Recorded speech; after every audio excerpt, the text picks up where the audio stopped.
The Hunchback of Notre Dame is a really very good Disney film, and I think it's an excellent story to show to children. I think it's good for you. Watching it is good for you. Like in the way that Miyazaki made Studio Ghibli films to hope to inspire and encourage the children who watch them to be able to enjoy life and love life more and see the beauty in life more. I think The Hunchback of Notre Dame is a wonderful story which really excellently shows some pretty complicated themes and some really really nice ideas. And I mean, immediately off the bat, it's incredible how in the film the protagonist isn't like, most American films, the big kiss that inevitably happens at the end of them.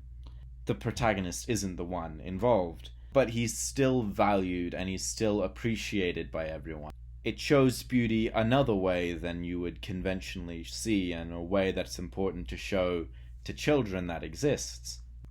So that's an opening example at what I think The Hunchback of Notre Dame does so well in excellently showing children, showing ideas which are good for you, and ideas that might not be heard but still need to be heard. Now, I think I should begin with how incredible the framing of this film is, and you can't really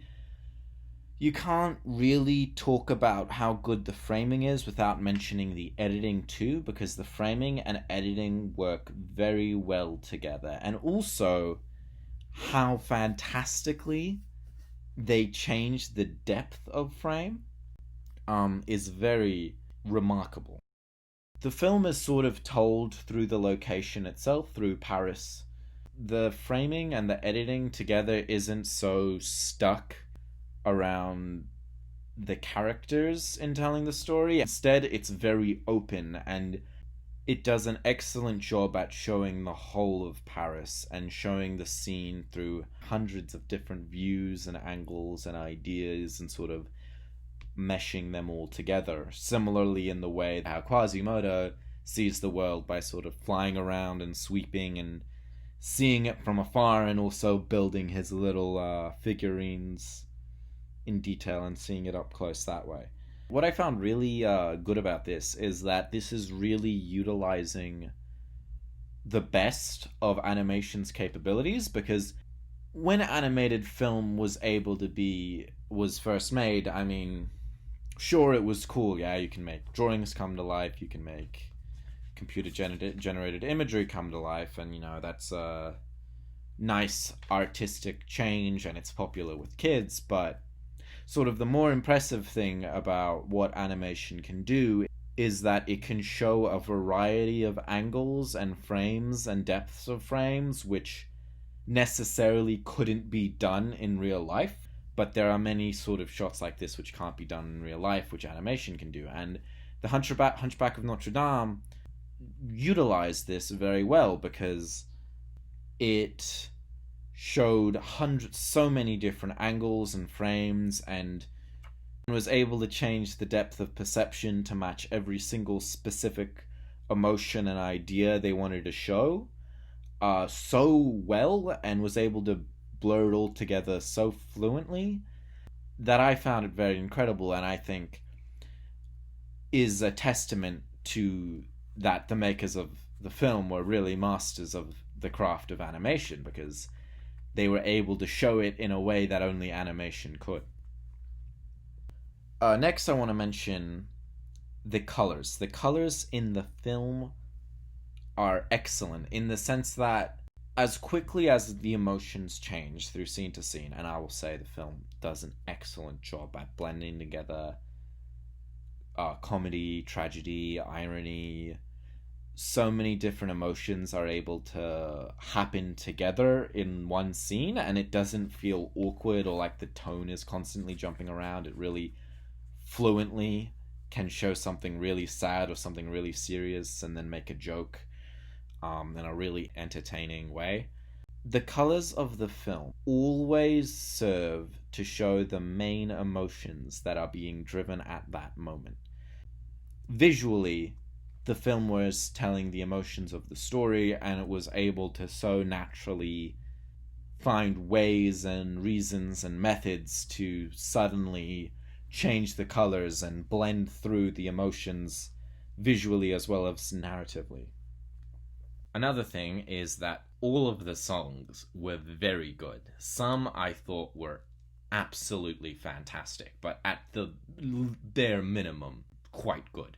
What I really liked, and this is my issue with a lot of musicals, is that it feels a lot of the time when a song happens in a musical, they're just stopping the story and they're stopping the plot for 5 minutes for you to listen to a song, and a lot of the time it sort of becomes boring and it can feel really slow paced.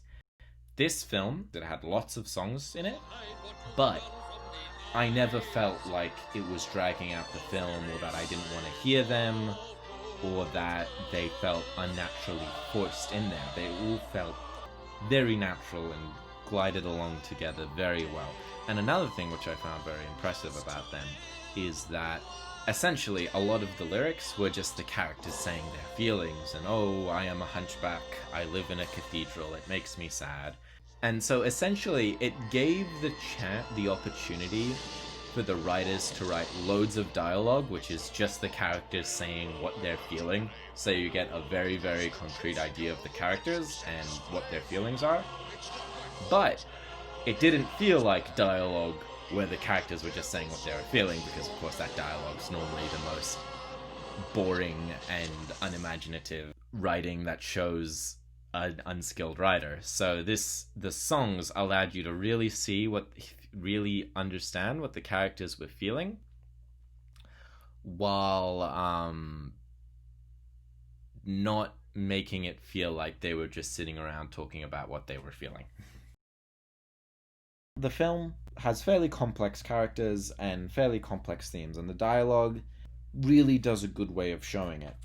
Now, the film, politics is a main theme in it. I mean, it's based on a book written by Victor Hugo, so the film seems to show a post-structuralist theory of politics, which is a theory of international politics, which I find very convincing and I find very interesting. Post-structuralism essentially is that those who have the ability to have their ideas be heard and have authority behind what they say have power, and that's sort of the most instrumental thing of power. Compare the death of the journalist Khashoggi, or I hope I pronounced that right, Khashoggi, or the death of Franz Ferdinand, which caused international uproar and was immediately heard, compared to the tragedies in Yemen or Palestine. And so the main idea is those who have the ability to be heard so that their ideas sound naturally reasonable and correct have power. And the film shows this in many ways. And so the main villain in the film is Frollo, who, and the interesting thing about him is through most of the film, we only hear things from his perspective, right? Which is, I mean, obviously wrong and evil. He's, how he treats Quasimodo because of the circumstances of his birth, how he treats the gypsies for being different, how he sets Paris on fire because a woman doesn't want to sleep with him, is obviously evil. But because we see that because he's the only man who has any position to speak, the things that he says, which are clearly ridiculous and evil, are taken as true, are taken as understood to be the reasonable law. And so what I find interesting about how it's clearly shown that Frollo has power to do evil because of his ability to be heard, that is also turned on other characters. So there's a scene where Quasimodo and the captain are going to meet and try and help the gypsies, the Romanis, and they're immediately ambushed by the gypsies who thought they were there to spy on them. They were almost immediately executed for being alleged spies and were never given a single word to speak, and I think that was definitely very intentional. It was even commented on by them, hey, you haven't given us a chance to say anything. Even in the final speech, the Prince of the Thieves comments on how they don't care what they have to say, they're going to do it anyway. And this also happens, Quasimodo himself does this. The captain, who's sort of part of the elite that Frollo is a part of, wants to find Quasimodo because he wants to help Esmeralda, and he sort of realizes the evil that the captain does and wants to stand up to him. But Quasimodo assumes that because this guy's part of the elite, he must be a bad guy. He immediately attacks him without giving him a chance to speak, and then when he does get to hear him speak, then he changes his mind. So throughout the whole film, the politics through the whole film works to show post-structuralist politics, because as all the political power that any character has at any moment is determined by their ability to be heard. And I think this is further added to in how complex the characters are and the institutions they come from and sort of their allegiances. So the villain, Frollo, is part of the state, and it's clear how he's using state violence, right? But the good guys are comprised of Quasimodo, imprisoned servant of Frollo, and the captain, who is royalty, he's part of the state, and is Esmeralda, who's a gypsy, Romani, one of the persecuted people in Paris. And also some of the good guys are the church. And so the film sets up the characters to be from every institution and walk of life, to show, hey, what side people align with, how people are born doesn't determine the quality of their character or the nobility or correctness of their ideas. What matters is the ability for people to come together and talk and be honest with each other and listen to each other, and then to be able to work together. So in conclusion, I thought The Hunchback of Notre Dame was an excellent children's film.